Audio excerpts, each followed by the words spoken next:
Distinguished guests and all participants, my name is Dr. MUCHAI. I work for the University of Nairobi, Department of Clinical Studies, Wildlife Section. I am here to share with you a presentation on conservation of macrofungi diversity. I will highlight strategies that can be used by citizen scientists in management and conservation of macrofungi species. Welcome. So the first question to ask ourselves is, what is biodiversity? In simple terms, biodiversity is the variety and differences among living organisms at species level, genetic and ecosystem levels, and also the ecological complexities of which they are a part. Therefore, macrofungi diversity is the variety of the macrofungi species at the three levels, and the ecological complexities, obviously, how they interact with the environment and the ecosystem. So another question to ask ourselves is, what is macrofungi diversity conservation?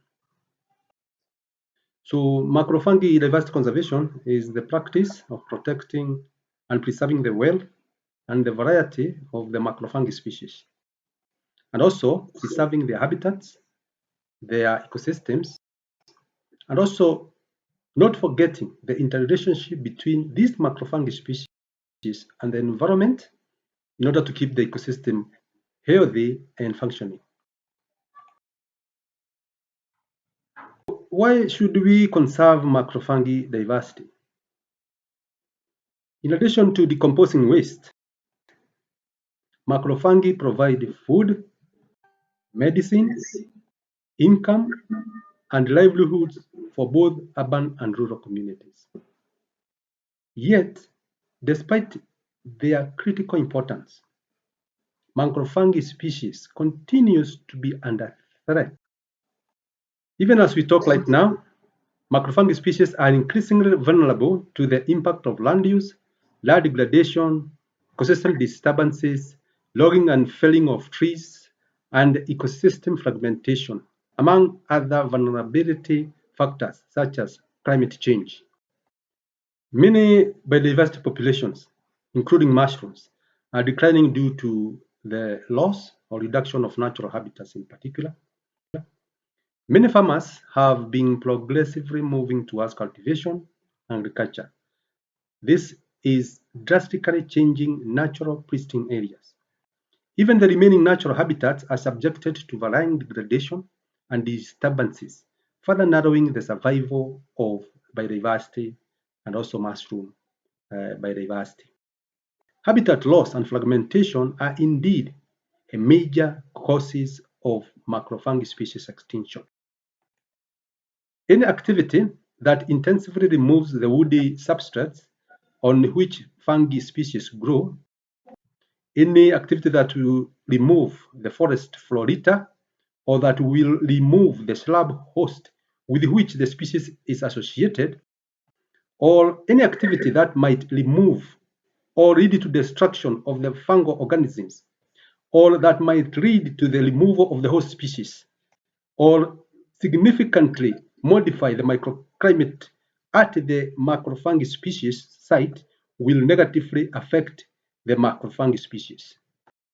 Substitution of indigenous species by monocultures, or for example pine, cyperus, eucalyptus plantations, and other similar species is also causing a major shift in the composition of wood inhabiting fungi.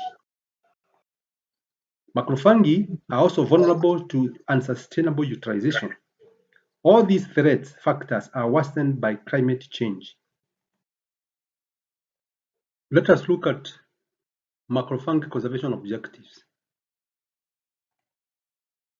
As citizen scientists, we need first and foremost to come up with an objective of understanding and documenting macrofungi diversity at all various levels, all the way from the national level, regional, and even globally.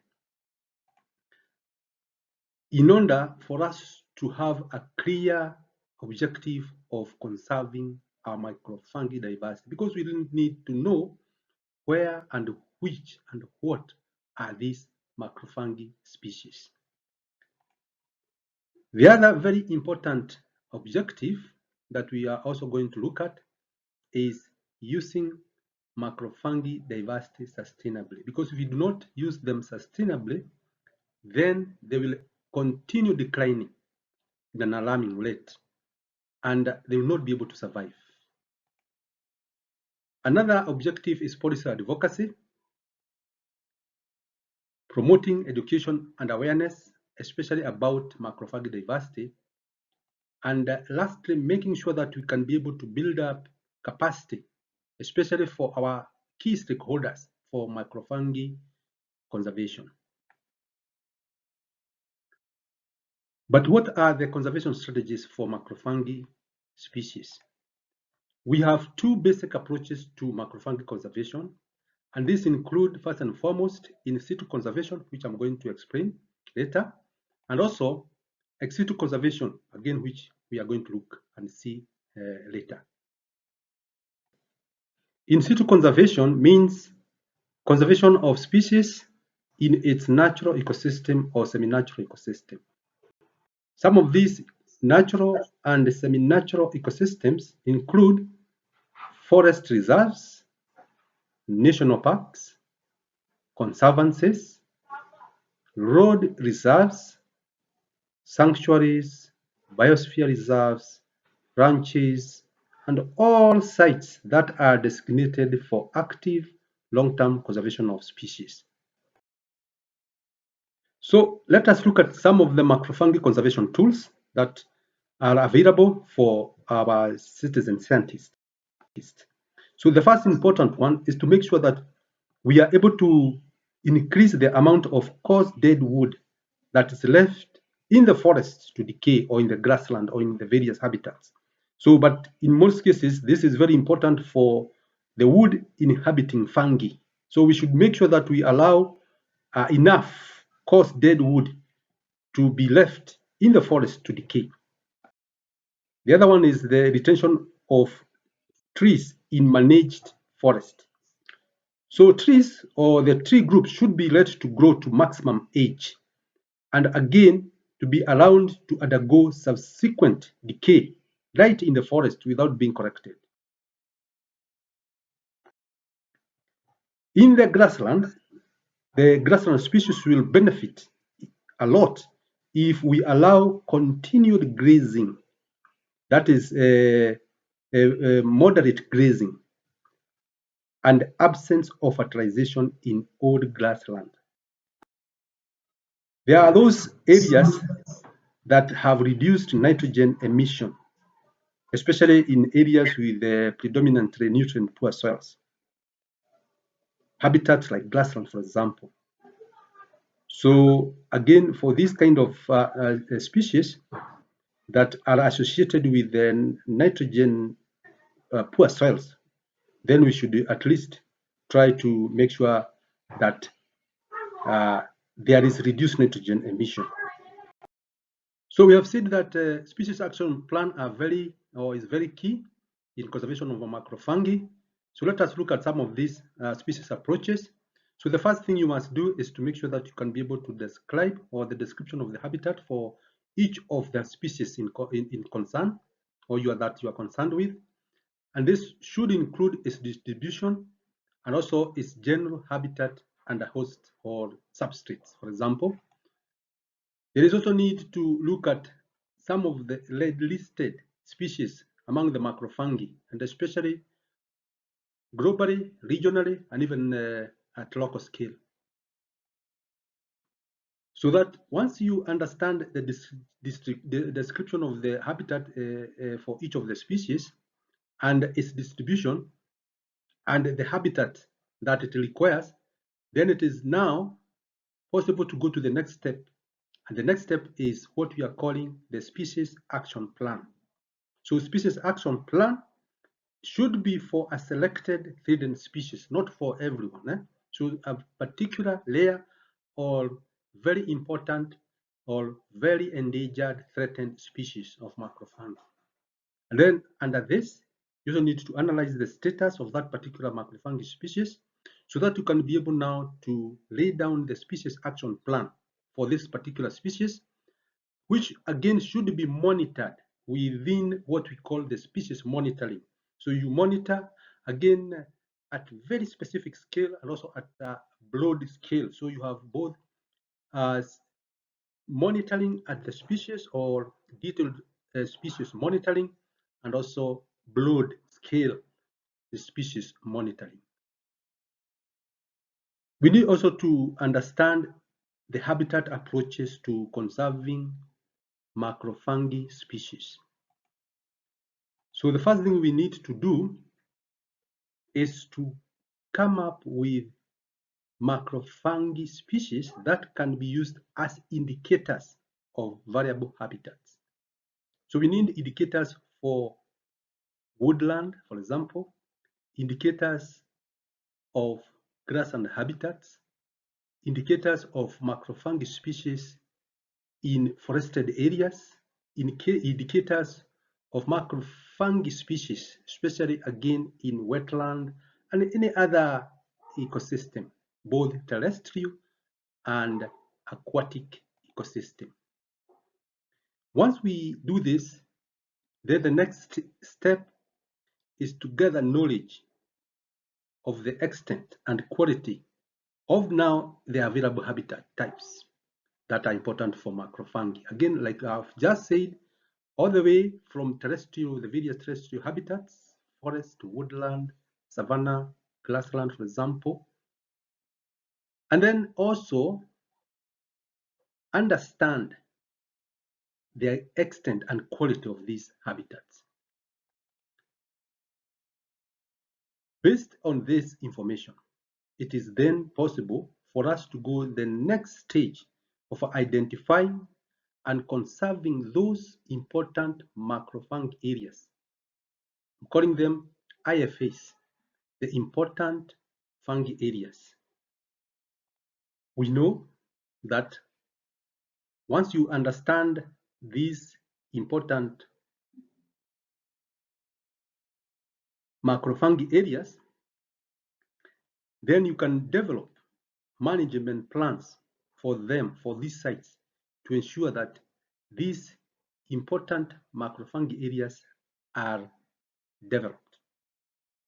We can be able to borrow a leaf from other taxa like birds, which have already done the important birds areas. So this map shows the important fungi areas, obviously, and I'm only looking at some of the biodiversity hot spot areas in Kenya and in East Africa, and probably come up with an idea that we might again find the same areas as the important fungi areas. Again, there is need to do further research, and citizen scientists now have a lot of work to do and to help for us to see how such the important or hotspot areas can represent the important fungi areas, not only here in Kenya and East Africa, but both regionally and at a global scale. Now we are going to look at ex situ conservation of macrofungi. Ex situ conservation, especially of mushrooms or any species, refers to conservation outside the natural surrounding. So the species of fungi are collected and maintained, for example, in botanical gardens, in arboreta, or in SPO banks. There are a number of steps that one must carry out in ex situ conservation. So one step that citizen scientists need to do is to establish type culture collection. Step 2 is establishment of a minimum target population to provide for maintenance of genetic diversity at least the next 100 years. The other step is the distribution of founders through the various breeding programs. And lastly, implementing an overall plan that contributes to the objective of maintaining viable population across the globe. So this will start all the way from national, regional, and also at the global scale. There are a number of ex situ conservation systems that are available to our citizen scientists, or which our citizen scientists can apply. One of them is the SPO Bank. So you can be able to store spores in a SPO bank, especially both for wild and cultivated gene pool. Another conservation or ex situ conservation system is the Botanical Garden, or sometimes people call them the Mushroom Garden. And this is very good, especially for taxonomy and research in macrofungi. Pure culture collections, that is genetic resource collections, for example, and also the biological resource centers play a very key role in successful storage of fungal strains and should be emphasized in all countries, especially here in Africa. The objective of sustainable utilization of macrofungi requires that there is need for ensuring that utilization of ecosystem is sustainable, be it in grassland, woodland, or forest, or even farmland. There is need to encourage sustainable harvesting of macrofungi diversity, especially the edible mushrooms. There is also need to encourage good practice and sustainable collection of specimens, especially during scientific research. So when you are out there as a citizen scientist, you do not just collect anyhow. So we are encouraging you to follow good practice, that you do not just collect everything. You leave some of the mushrooms of the various macrofungi in the forest rather than collecting everything. There is a great gap in research on economics of macrofungi utilization. So we are encouraging local and international citizen scientists to carry out the research on economics of macrofungi utilization, because this is going to help quite a lot in conservation of macrofungi species. So on the issue of policy analysis and advocacy, especially with respect to macrofungi species, we are very aware that macrofungi species only rarely seem to be considered in national, regional, and even international conservation actions. And the policies at both the national, regional, and global level definitely lack issues to do with mushrooms, issues to do with macrofungi. And we need to review our policies so that they are also looking at the issues of macrofungi diversity, the issue of sustainable utilization of macrofungi species, the issue of management and conservation of macrofungi species. Therefore, that's why we are urging urgently that there is need to review, there is need to identify and validate and even adopt enabling policies, legal framework, and practices on macrofungi sustainability and conservation, all the way from national, all the way up to global scale or global level. Lastly, we need to understand that community-based conservation can make huge gains in macrofungi conservation. Therefore, community conserved sites are critical complements to the formal protected area network. There is therefore need to build capacity for macrofungi conservation among local communities and also among the citizen scientists.